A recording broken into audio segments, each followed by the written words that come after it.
On June 1st, 2025, a ship called the Madeleine departed a port in Cantonia, Sicily. Its intent? Get humanitarian aid to the people. Since that tragic day on October 7th, blockades have denied the entry of food, water, electricity, medical supplies, and fuel to the people who are needing it most. This has resulted in a humanitarian crisis, the high risk of famine if it isn't here already, and a full-blown genocide.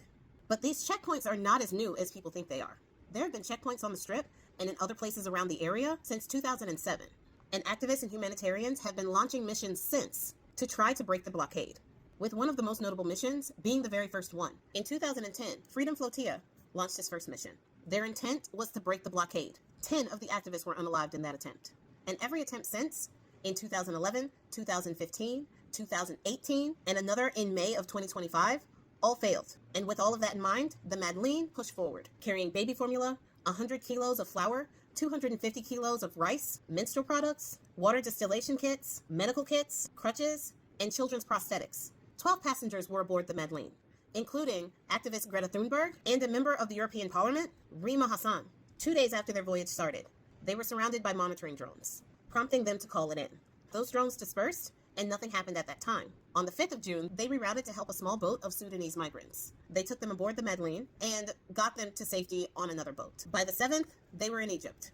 But by the 8th, alarms were triggered, and their boat was being surrounded and circled by other boats. Now those boats dispersed, but then other drones came and sprayed a white paint-like liquid on them that they described as an irritant. At that point, at around 3 a.m. on the 9th of June, their boat was boarded and seized. Now, the passengers threw overboard their laptops and phones and surrendered without a fight. Now, this is why I really like Greta Thunberg.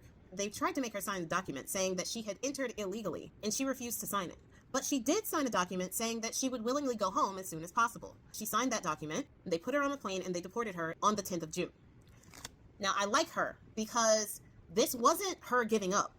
This was a tactical retreat. On the 7th of September, she's going back with friends. Now, the ICJ has orders requiring access to that area for humanitarian aid, meaning that people who are providing humanitarian aid should be able to access that area and access the people who need that aid unimpeded. That is not what's happening.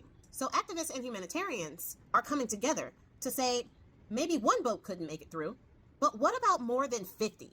The Global Samud Flotilla is on the move, with a dozen ships already setting sail out of Spanish ports. Now, they had a little setback because of bad weather, but that's over, and they're on the move. They're going to a port in Tunisia, and in Tunisia, they are joining up with dozens more ships. Together, that fleet makes up more than 50 ships from 44 different countries, all civilian, activists, and humanitarian ran, full of aid, food, and supplies for those people. They are all gathering now at time of filming, and on September 7th, they are moving out, pushing toward the area so that they can deliver aid to those people. It is so important to stress at this point that this action is nonviolent and in compliance with maritime law. If this works, stories will be written about this mission for generations to come. We've all seen what has happened when one boat has tried to make a difference. Let's see what happens when it's a fleet.